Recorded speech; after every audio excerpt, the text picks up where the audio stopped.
And of course, it's the machine.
So now the work is becoming self-destructive.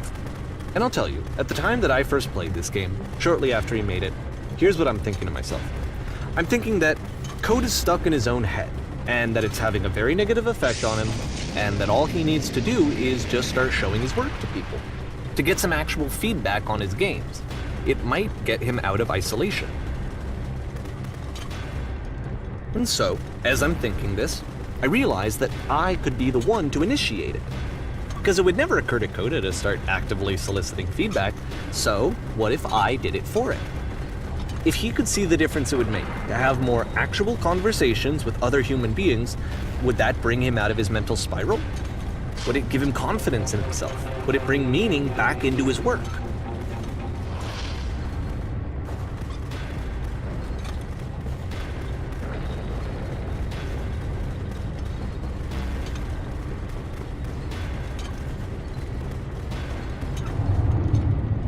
So I started showing Coda's work to people. I took this one, and the islands which you just played, the theater, the notes, the house cleaning game, and some of the prison escape games. I brought them to people that I knew and trusted. I asked their opinions. And the great part is that they really loved his games. You know, the point of it all was just to give him some external reference point, but they genuinely loved his work. There was nothing for him to be afraid of.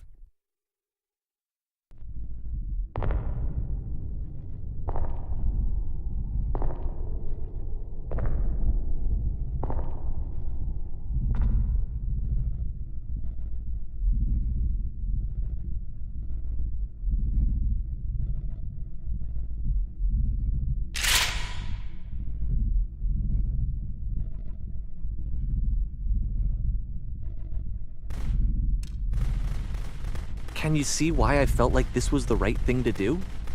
Because it's the thing that I always feel like I need, to be told that my work is good, that I am good. When someone really connects with a thing that I've made, when they see themselves purely in my work, there's nothing that feels better. And I got to give that very same feeling to my friend. I did something, I really felt like I'd done something good, like I was a good person. I felt like there was a friend who was in trouble and was unhappy and maybe didn't like themselves, and I could fix it. If I could give him this gift, maybe I could fix the problem. When they told me how much they enjoyed his games, it was the best feeling. It was the absolute best feeling. It made me feel so happy, so beautifully, beautifully happy.